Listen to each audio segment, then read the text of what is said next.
সামনে একটা লড়াই আসবে এই দেশের মাটিতেই। এটা আমাদের ভবিষ্যৎবাণী না, এটা আমাদের দূরদর্শীদের আলোকে বলছি। একটা তো লড়াই দেখছেন প্রকাশ্য কুফুরির সাথে তাওহীদের লড়াই। একটা লড়াই দেখছেন না, প্রকাশ্য কুফুরির সাথে কিসের লড়াই? তাওহীদের। সামনে একটা লড়াই দেখবেন মডারেট ইসলামের সাথে প্রকৃত ইসলামের লড়াই। নতুন একটা ব্যাটল দেখবেন সমাজের মধ্যে চলবে, কথায় কলমে, টকশোতে, ময়দানে, ওয়াজ মাহফিলে, সব জায়গায় দেখবেন একটা নতুন ব্যাটল সামনে আসবে। মডারেট ইসলাম মানে সুশীল মার্কা ইসলাম, বুঝেন নাই?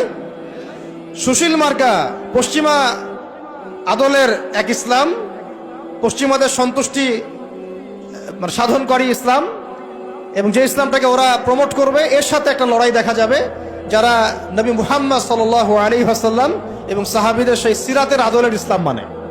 এইটার সাথে একটা কনফ্লিক্ট সামনে দেখবেন, আপনারা দেখে নিয়েন ইনশাআল্লাহ। কারণ আমরা খুব গভীরভাবে অবজার্ভ করছি বিষয়গুলো, যে যারা এতদিন পর্যন্ত সুযোগ সন্ধানী ছিলেন তারা এখন মডারেট ইসলামের দীক্ষায় দীক্ষিত হচ্ছে। এই ইসলাম দিয়ে আল্লাহর জমিনে দিন কায়েম হবে না। ইসলামে আল্লাহর জমিনে দিন কায়েম করতে হলে সাহাবীদের ইসলাম নিয়ে আসতে হবে বাংলার জমিনে। আর সাহাবীদের ইসলাম শুধু আমর বিল মারুফের ইসলাম ছিল না, এখানে নাহি আনিল মুনকারও ছিল। মানে আপনারা হয়তো বোঝেন নাই, মানে শুধু সৎ কাজে আদেশের ইসলাম ছিল না, বরং অসৎ কাজে নিষেধের ইসলামও ছিল। শুধুমাত্র আমরা ভালো ভালো কথা বলবো, অন্যায় নিষেধ করব না, শুধুমাত্র তাবলীগের কথা বলবো, আল্লাহর জমিনে দিন কায়েমের কথা বলবো না, প্রয়োজনে আমরা জুলুমের বিরুদ্ধে দাঁড়িয়ে যাব না, জালেমের বিরুদ্ধে প্রতিবাদ করব না, এইরকম ইসলাম, এইরকম মানহাজ দিয়ে আপনি বাংলাদেশের জমিনে দিন কায়েম করতে পারবেন। এখন কথা হচ্ছে, আমি অনেক গভীরে চলে যাচ্ছি। যুবক ভাইদেরকে বলছিলাম যে নামাজের সাথে তেলাওয়াত ধরে রাখেন, আজকার ধরে রাখেন, ওলামা ইকরামের সোহবত ধরে রাখেন, এবং প্রকৃত ইসলাম আর এই protestant version of Islam, moderate Islam, এর পার্থক্য বোঝার চেষ্টা করবেন। ইসলাম শিখবেন আল্লাহ, তার রাসূল এবং সাহাবীদের কাছ থেকে। ইসলাম আমাকে পশ্চিমাদের কাছ থেকে শিখতে হবে না, ভারতের কাছ থেকে শিখতে হবে না, এই সুশীলদের কাছ থেকে শিখতে হবে না, এই মুনাফিক মার্কা বুদ্ধিজীবীদের কাছ থেকে শিখতে হবে না। ইসলাম শিখবো কোত্থেকে? সাহাবীদের কাছ থেকে। কাদের কাছ থেকে? এবং সিরাত থেকে আমি দলিল নিব। কোত্থেকে দলিল নিব? সিরাত থেকে, কোরআন থেকে এবং সুন্নাহ থেকে আমি দলিল নিব। আমি পশ্চিমাদের থেকে দলিল নিব না। একটা বিষয়ে স্পষ্ট মনে রাখবেন, ওরা যে ইসলামটাকে প্রমোট করবে নিঃসন্দেহে সেই ইসলামের মধ্যে আব্দুল্লাহ বিন উবাইয়ের একটা মানহাজ থাকবে। ওদের ইসলামের সাথে আব্দুল্লাহ বিন উবাইয়ের মানহাজ জড়িত থাকবে। খবরদার এই ট্র্যাপে পা দিবেন না, আল্লাহ পাক আপনাদেরকে হেফাজত করেন, আমিন। এরপরে আসেন যে পয়েন্টটা নিয়ে আমি এদিকে চলে আসছি, যে আমাদের সমাজের এই সংকটগুলা, যে বড় বড় লেভেলের সংকটগুলা, এগুলোকে যদি আমরা দূর করতে চাই, তাহলে আল্লাহর কসম করে বলছি, রাষ্ট্র ব্যবস্থায় পরিপূর্ণ ইসলাম কায়েম না হওয়া পর্যন্ত আমরা পরিপূর্ণ স্বাধীনতা অর্জন করতে পারবো না। এইটা একদম নিজের মধ্যে সূরা ফাতিহার মতো মুখস্থ করে নেন। যতই আমরা জনবল দেখাই না কেন, যত মাহফিল করেন, যত প্যান্ডেল নিয়ে আসেন, হ্যাঁ, যত আপনি স্লোগান দেন, আরো তো অনেক কিছু করছি আমরা, ঠিক আছে, কাজ তো ভালো, আলহামদুলিল্লাহ, কোনো সমস্যা নাই। বাট এই কাজগুলো ভাটা পড়ে যাবে যদি উপরের লেভেলে ইসলামকে নিতে না পারি আমরা। এমনকি মসজিদের মধ্যেও আমরা স্বাধীন থাকতে পারবো না যদি আমরা রাষ্ট্র ব্যবস্থা ইসলামকে নিতে না পারি। গত 10 বছর দেখেন নাই, জুমার খুতবা কি দেওয়া হবে সেটার উপরে চাপ প্রয়োগ করা হয়েছে। ওয়াজ মাহফিলে কি বলবেন, কি বলতে পারবেন না, তার উপরে আপনাকে নজরদারি করা হয়েছে। আমরা তো এমন একটা হালতে ছিলাম যে বাসায় ঘুমালেও বাসার বাইরে ওই গোয়েন্দা সংস্থার লোকজন বসে থাকতো। কোথায় যায়, কি করে, কার সাথে ফোনে কথা বলে, কে তাকে কল দেয়, যে কল দিল তার সাথে এর কি সম্পর্ক। আমাদেরকে কল দিলে তো মানুষই বিপদে পড়তো, আর কি, কল দিয়ে তারাই বিপদে পড়তো। কার সাথে দেখা করে, কে বাসায় আসতেছে, কে যাচ্ছে। এই যে একটা, মনে আছে দাজ্জাল যে দ্বীপে বন্দী আছে, একটা হাদিস আছে না, একটা যে তামিম দারি রাদিয়াল্লাহু আনহু হাদিস। প্রথমে একটা প্রাণীর সাথে দেখা হয়, সেই প্রাণী জিজ্ঞাসা করে যে তোমরা কোথা থেকে আসছো, মনে আছে হাদিসটা? তো ওই প্রাণী নিজের পরিচয় দিয়েছিল কি, যে আমি জাসাস। আমি কি জাসাসা? আমি কি জাসাসা? আমি হচ্ছে গোয়েন্দা। জানি না এই হাদিসের আসলে তাবিল এখন আমার জানা নাই, আল্লাহ ভালো জানেন, আমি এখনো শিখছি। কিন্তু এখন খেয়াল করে দেখেন, পুরা যে সভ্যতাটা চলছে, এরা যেভাবে তাওহীদপন্থী মুসলিমদেরকে এইভাবে গোয়েন্দা সংস্থাদের আওতায় নিয়ে আসছে, উঠতে বসতে চলতে ফিরতে তারা আপনাকে নজরদারির মধ্যে রাখতেছে। ঠিক দাজ্জালের ওই জাসাসার মতো, ঠিক দাজ্জালের জাসাসার মতো। আল্লাহ, যাই হোক, কথা হচ্ছে যে আপনি আমি মসজিদেও স্বাধীন থাকতে পারবো না যদি আমরা উপরের লেভেলের ইসলামকে নিতে না পারি, শক্তিশালী হতে না পারি। এই যে একটু আগে বললাম সুদের কথা, আপনি সুদ ভিত্তিক অর্থ ব্যবস্থাকে বন্ধ করা তো দূরের কথা, বন্ধ করা বহু দূরের কথা, এখানে সংস্কার আনতে পারবেন না যদি আপনি রাষ্ট্র ক্ষমতা ইসলামকে নিতে না পারেন।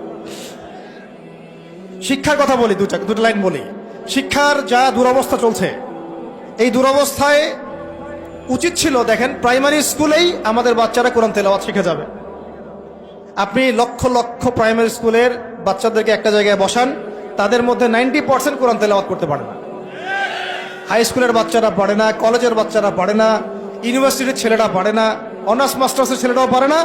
তাদেরকে যারা শিক্ষা দেয়, শিক্ষক মন্ডলী, তারাও 80% কোরআন তেলাওয়াত করতে পারে না।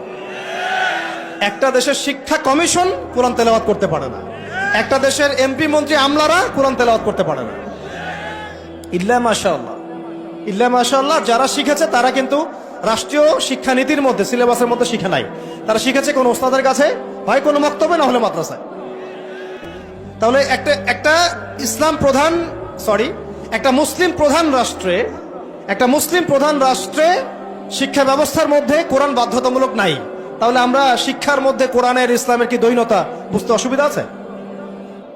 এই সংকট কিভাবে দূর করবেন যদি আপনি ইসলামকে রাষ্ট্র ব্যবস্থায় না নেন? দাবি করলাম, আন্দোলন করলাম, মানববন্ধন করলাম, আপনাদের কি মনে হয় তারা চেঞ্জ করে দিবে? কখনোই করবে না। হয়তো বলবে ঠিক আছে, আচ্ছা ঠিক আছে, আমরা 10টা সূরা দিয়ে দিলাম পড়ুক, 20টা সূরা দিয়ে দিলাম পড়ুক, এক পারা দিলাম মুখস্থ করুক, সর্বোচ্চ দিল ধরেন। কিন্তু আমরা জানি যে এগুলো দিয়ে সাহাবাওয়ালা সেই জজবা, সেই ইমান, সেই দাওয়াত, সেই জিহাদ, সেই ইকামতের দিন সম্ভব না। এগুলো জাস্ট আইওয়াশ, শোডাউন করা মানুষ। জ্ঞান, ইসলামের জ্ঞান যে এত গভীর, মানে আমরা এখন যেটা অনুভব করি যে আমরা এই সাগরের কিনারায় দাঁড়িয়ে আছি, এখনো সাগরে নামা তো দূরের কথা, আমরা পাও ভিজাইনি এখন। এটা হলো দ্বীন ইসলামের জ্ঞানের গভীরতা। আর আমাদের 90% মুসলিমের কান্ট্রি, এখানে শিক্ষা ব্যবস্থা ইসলাম নাই। কোরআন বাধ্যতামূলক না, হাদিস 100টা বাধ্যতামূলক না। 20 বছর পড়াশোনা করে আমাদের ভাইরা 20টা সূরাও শিখে না। এখানে ইংরেজি বাধ্যতামূলক, সায়েন্স বাধ্যতামূলক, ম্যাথামেটিক্স বাধ্যতামূলক। আর কি বলবো, বিসিএস ক্যাডার হচ্ছে কোরআন ছাড়াই। সিরাত, নবী সাল্লাল্লাহু আলাইহি ওয়াসাল্লামের জীবনী, যে নবীকে চিনে না সে আল্লাহকে চিনবে কিভাবে? সেই সিরাত আমাদের সিলেবাসে নাই।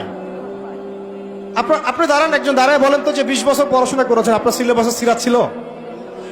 একটা বই, খতামুল আম্বিয়া, সিরাতে খতামুল আম্বিয়া, পাতলা এতটুকু বই, সিরাতে খতামুল আম্বিয়া, মুফতি মোহাম্মদ শফি রাহমাহুল্লাহ লিখেছেন, এতটুকু বই। এই বইটাও কি পড়াইছে?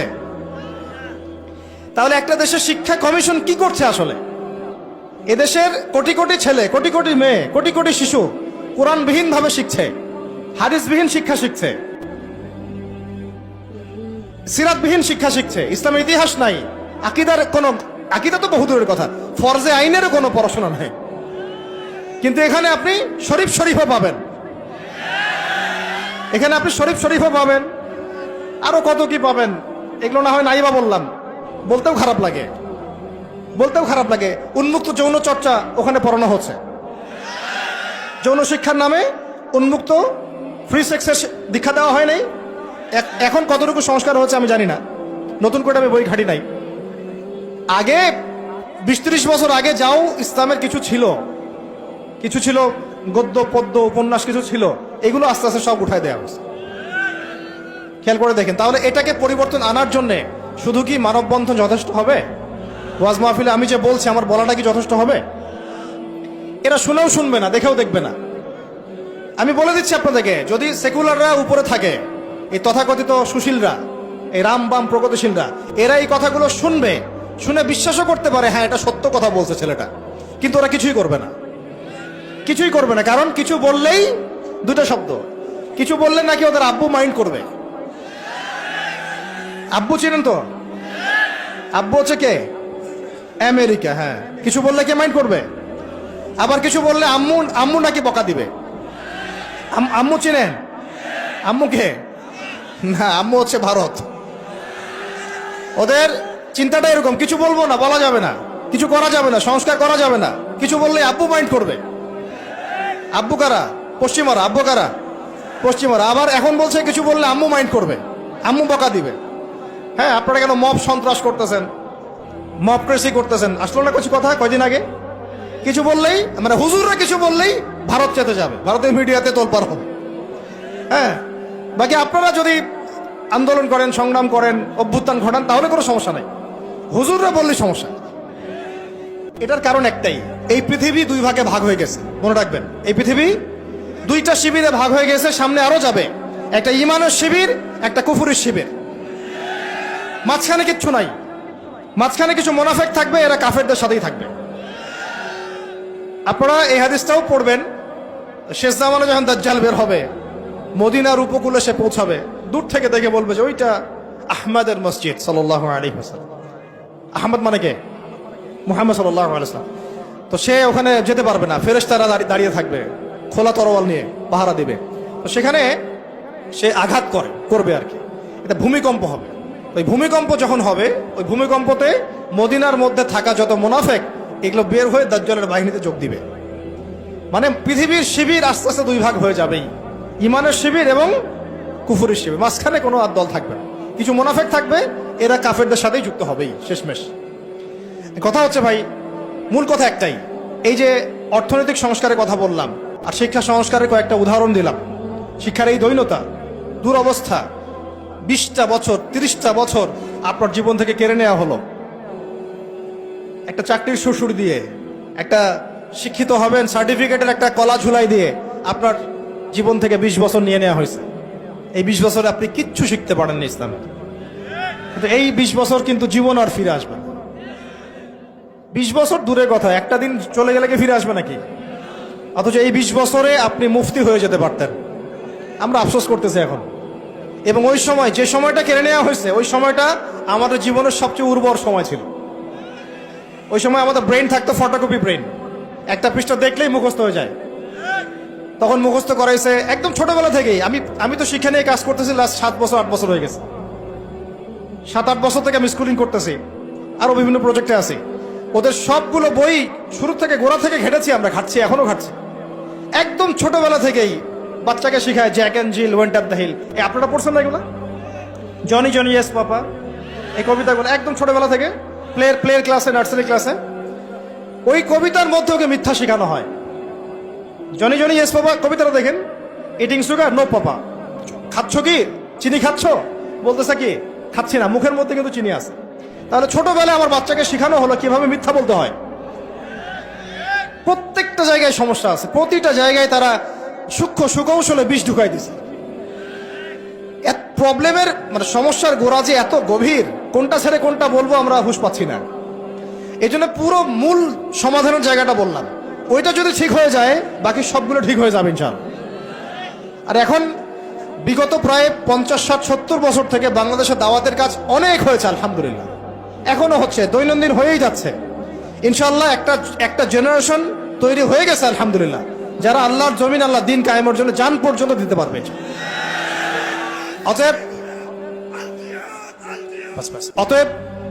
অতএব যেহেতু মুরব্বী কেরাম আছেন আমাদের মাথার উপরে এবং আমাদের মধ্যে এই চেতনা আছে, আমরা দাওয়াত পেয়েছি, কবুল করেছি, সত্য মিথ্যা চিনতে শিখেছি, বুঝতে শিখেছি, এখন আমার মনে হয় এটাই সবচেয়ে উত্তম সময় বাংলাদেশের জন্য ইসলামকে রাষ্ট্র পর্যায়ে নিয়ে যাওয়ার।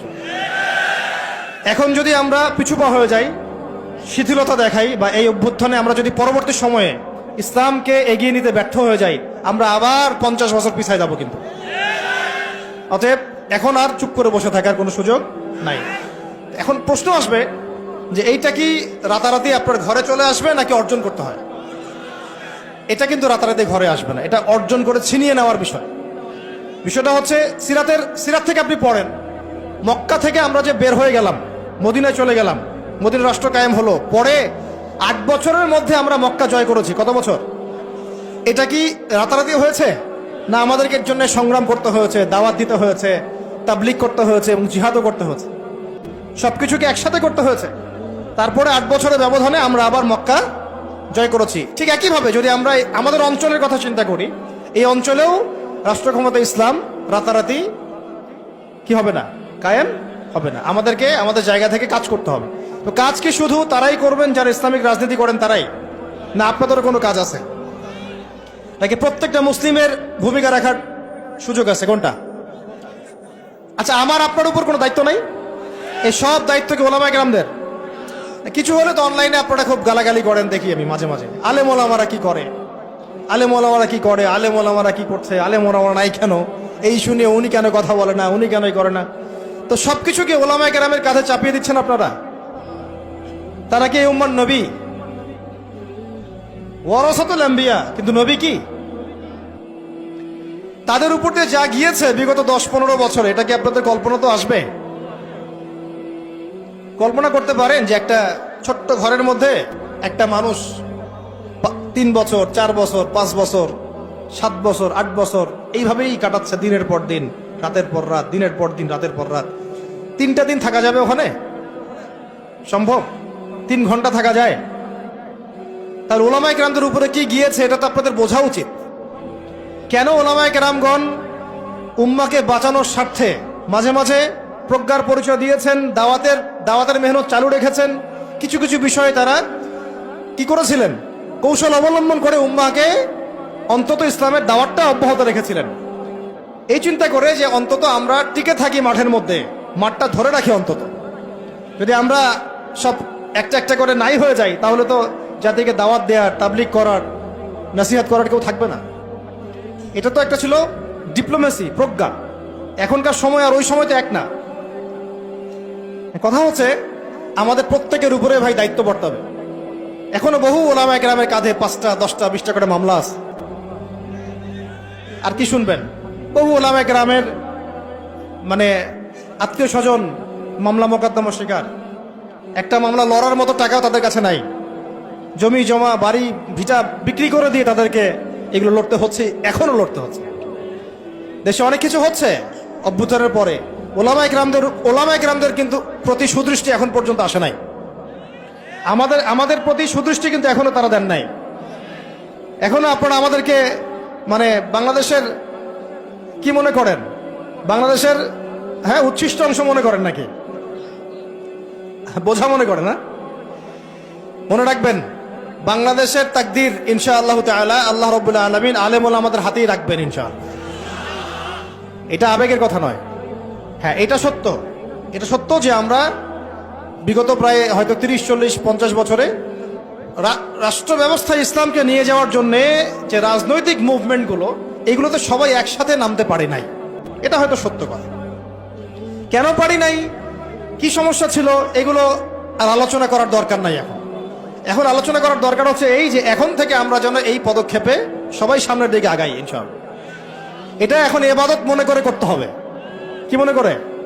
ইবাদত মনে করে করতে হবে। এবং নিজেদের মধ্যে আপোষের দ্বন্দ্ব কলহগুলো মিটিয়ে ফেলতে হবে। তবে একটা বিষয় আগে স্পষ্ট করে দিতে হবে যে আহলে সুন্নাহ ওয়াল জামাআর আকীদার সাথে কিন্তু কোনো আপোষ করা যাবে না। আহলে সুন্নাহ ওয়াল জামাআর আকীদা বহির্ভূত কোনো ঐক্য কিন্তু আমাদের আবার উপকার করতে পারবে না। এটাও বোঝার ব্যাপার আছে। আহলে সুন্নাহ ওয়াল জামাআর সাথে যাদের আকীদাগত মিল আছে তাদের সাথে ঐক্য করতে আমাদের কোনো সমস্যা নাই। কিন্তু যারা এই আকীদা এবং মানহাজ বিবর্জিত চিন্তা চেতনা লালন করেন, তাদের সাথে ঐক্য হতে পারে ডিপ্লোম্যাটিক, কিন্তু মানহাজগত ঐক্য কখনোই সম্ভব না। এটা আমাদের আগে স্পষ্ট করে দিতে হবে। আল্লাহ পাক আমাদের বোঝার তৌফিক দান করেন। এখন আমাদের কিছু করা আছে কিনা ভাই? আমি সবার আগে আবার বলতেছি, আমাদের সবার প্রথম কাজ হচ্ছে 5 ওয়াক্ত নামাজ পড়া। বেনামাজিদেরকে দিয়ে কি নাই, দিন কায়েমের কোনো মুভমেন্ট, খেদমত নাই। শোনেন, দিন কায়েম তো করেছেন আবু বকর রাদিয়াল্লাহু আনহু, ওমর, ওসমান, আলী রাদিয়াল্লাহু আনহুম আজমাইন, সাহাবায়ে কেরাম। আমরা যদি এই যুগের আবু বকর, ওমর, ওসমান, আলী না হতে পারি, এই যুগের, তাহলে আমাদের দ্বারাও দিন কায়েম হবে না। বুঝতে পারছি কথা?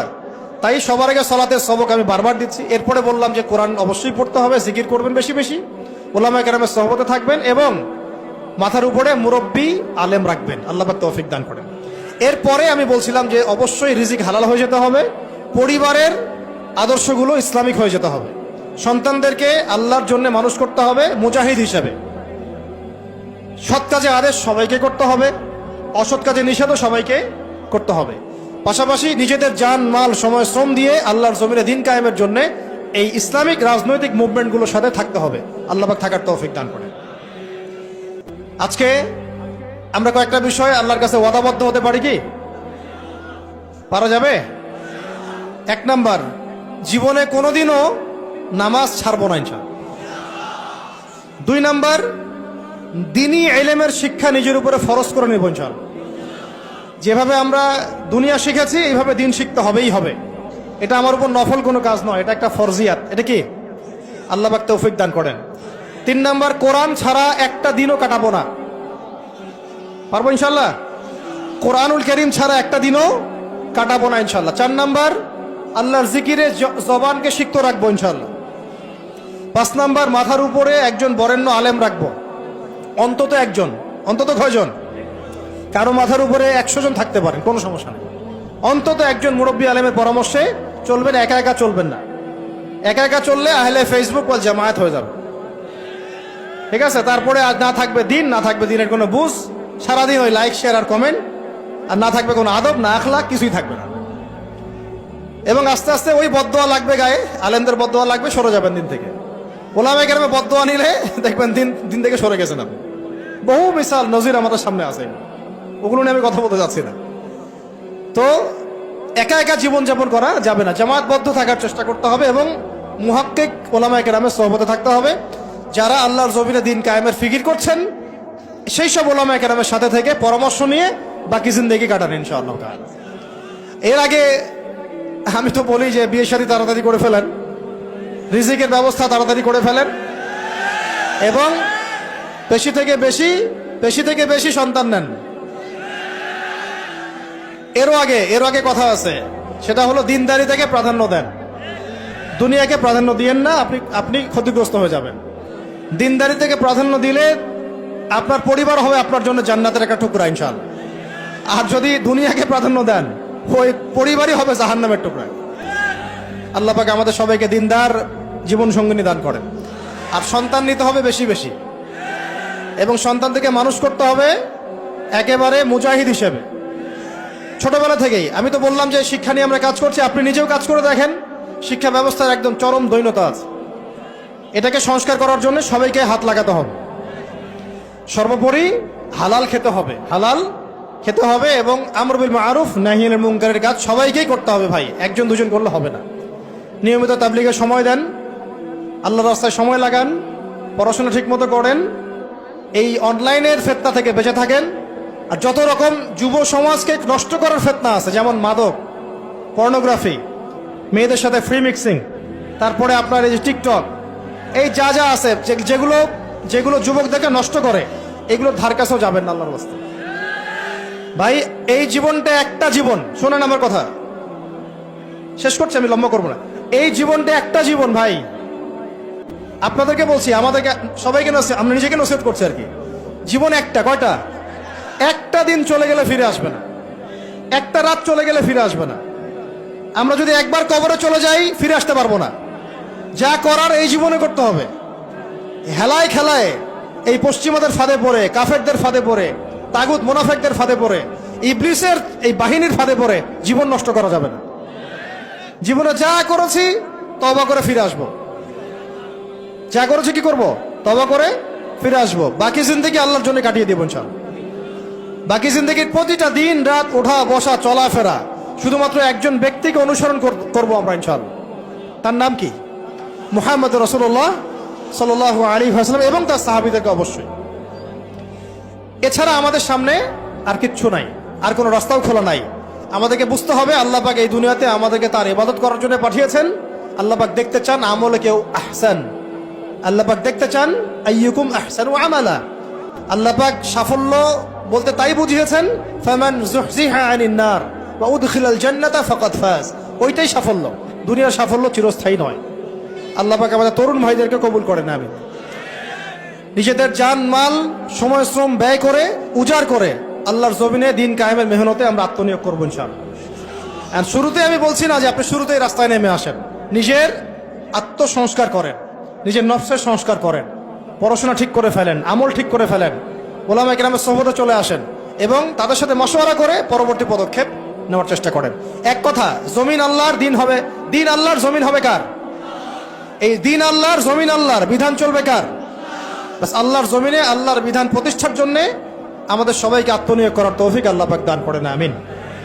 আল্লাহ পাক আমাদের সবাইকে পরিপূর্ণ নামাজি হয়ে যাওয়ার তৌফিক দান করেন, শরিয়া বোঝার তৌফিক দান করেন, শরিয়ার বিধানগুলো বাস্তবায়ন করার তৌফিক দান করেন।